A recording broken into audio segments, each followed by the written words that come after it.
Okay, ഈ law ഇക്വിപാർട്ടീഷൻ of energy അതാണ് നമ്മൾ പറയാൻ വേണ്ടി. ഓക്കെ, ഇപ്പോൾ അതിന്റെ ഇക്വേഷൻ എന്താണെന്ന് പറഞ്ഞുതരാം. സപ്പോസ് സിമ്പിൾ ആയിട്ടുള്ള കാര്യം എന്താ വെച്ച് കഴിഞ്ഞാൽ നമ്മൾ അപ്പോൾ ഒരു പാർട്ടിക്കിൾ വെച്ചോ, ഒരു മോളിക്യൂൾ വെച്ചോ. അപ്പോൾ ഈ മോളിക്യൂളിൽ എന്ത് ചെയ്യുക, ഒരു മോളിക്യൂളിൽ നമ്മൾ എനർജി എന്ന് പറയുന്നത് ഒരു ഈക്വൽ ആയിട്ടാണ് ഡിസ്ട്രിബ്യൂട്ട് ചെയ്തിരിക്കുന്നത്. അതായത് ഒരു ഗ്യാസ് മോളിക്യൂൾ എടുക്കുകയാണെങ്കിൽ ആ ഗ്യാസ് മോളിക്യൂളിന്റെ എനർജി എന്ന് പറഞ്ഞാൽ ഈക്വൽ ആയിട്ടാണ് ഡിസ്ട്രിബ്യൂട്ട് ചെയ്തിരിക്കുന്നത്. ക്ലിയർ ആണല്ലോ?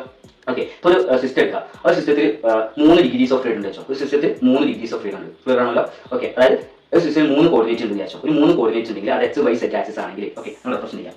ഇപ്പോൾ ഒരു സിസ്റ്റം എടുക്കുക, ആ സിസ്റ്റത്തിൽ 3 കോർഡിനേറ്റ് ആണുള്ളത്. ഓക്കെ, അപ്പോൾ അവിടെ എക്സ് വൈ സെറ്റ്. ഓക്കെ, അങ്ങനെയാണെങ്കിൽ ഇതിന് ചെയ്യാം 3 ഡിഗ്രീസ് ഓഫ് ഫ്രീഡം, 3 DOF ഉണ്ട്, 3 ഡിഗ്രി ഓഫ് ഫ്രീഡം, 3 കോർഡിനേറ്റ് ഉണ്ട്, ഇൻഡിപെൻഡന്റ് ആയിട്ടുള്ള കോർഡിനേറ്റ് ആണ്. അതുകൊണ്ട് തന്നെ 3 ഡിഗ്രീസ് ഓഫ് കോർഡിനേറ്റ് ഉണ്ട്. ക്ലിയർ ആണല്ലോ?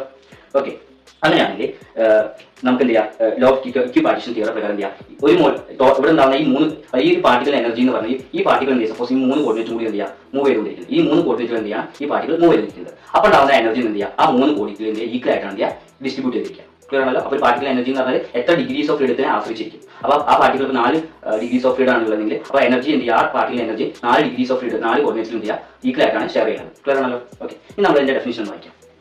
Okay, the total energy of a gas molecule is equally divided all the degrees of freedom. Clear ആണല്ലോ? ഇതാണ് എന്ത് ചെയ്യുക, average energy per degree of freedom. Okay, അങ്ങനെയാണെങ്കിൽ average energy per degree of freedom നമ്മൾ കാണണം. Clear ആണല്ലോ?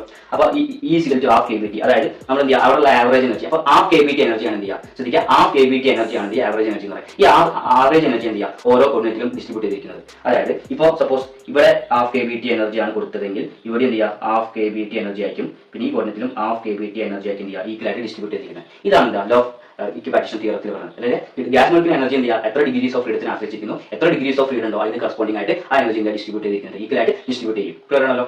Okay, അപ്പോൾ average energy per degree of freedom എന്ന് പറഞ്ഞാൽ ഈക്വൽ ടു ഹാഫ് KBT ആണ്. അത് KB എന്ന് പറഞ്ഞാൽ ബോൾട്ട്സ്മാൻ കോൺസ്റ്റന്റ്, T എന്ന് പറഞ്ഞാൽ ടെമ്പറേച്ചർ ആണ് കേട്ടോ.